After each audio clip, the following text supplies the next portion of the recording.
Pag-uusapan natin ang pagsilang ng modernong kilusan sa Pilipinas.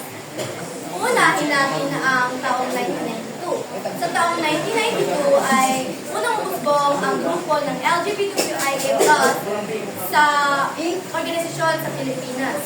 Noong 1993 naman, ang pagsasagawa ng organisasyon para sa mga LGBTQ at activism group at narito rin ang Pro-Gay Philippines para sa mga LGBTQ. Sa 1994 naman, ay dito naganap ang pinakaunang Pride March sa Pilipinas.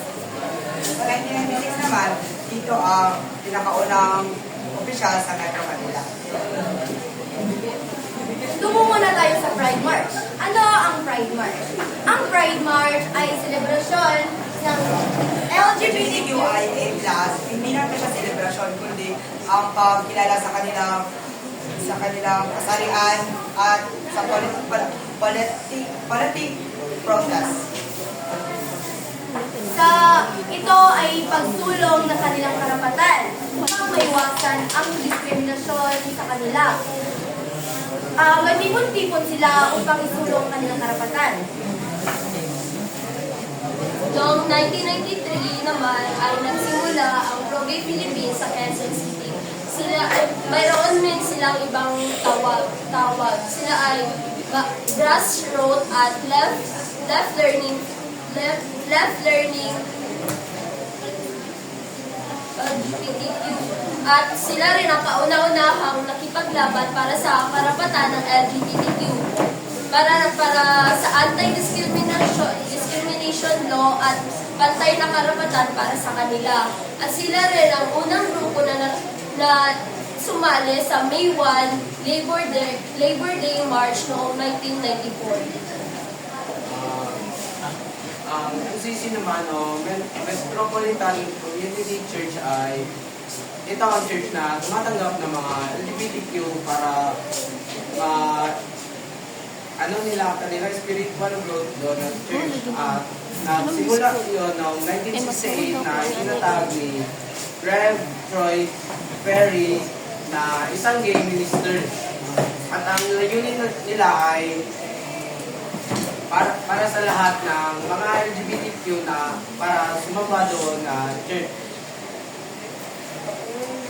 By the way, naganap ang Pride March noong June 26, 1994. Ito ay nagmarcha sila mula sa Quezon Avenue hanggang Quezon Memorial Circle. Ang susunod naman ay ang unang mga hakbang ng advokasya ng SOGI Bill sa Pilipinas. Ano ang SOGI Bill? SOGI Equality Bill. Ito ay sexual orientation, gender inequality, gender expression. Ang mga meaning nito ay ang social orientation ay ang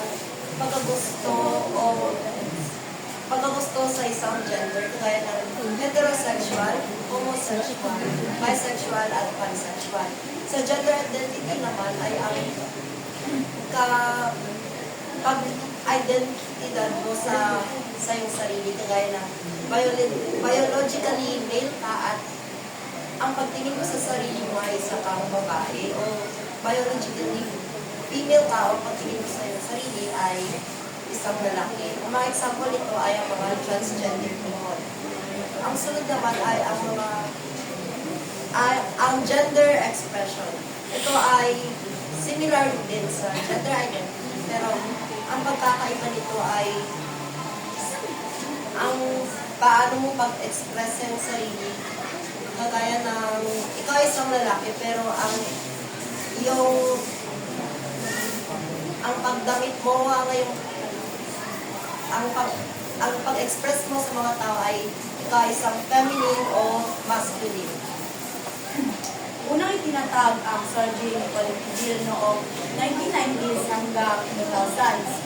Ito ay importanteng hakbang para sa pagkapantay-pantay sa Pilipinas. Itinatag ito ng Anti-Discrimination Bill o tinatawag ngayon na SOGI Equality Bill.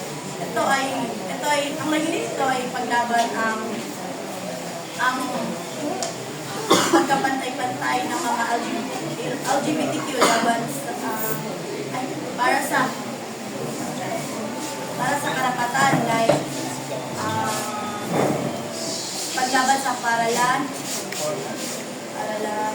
trabaho, o serbisyo sa publiko. Sa paralan dito, dahil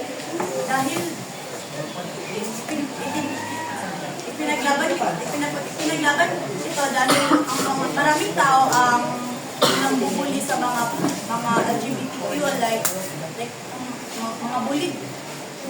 Tapos sa trabaho naman, maraming kumpanya ang hindi tumatanggap ng mga LGBTQIA plus community at sa servisyo pampubliko.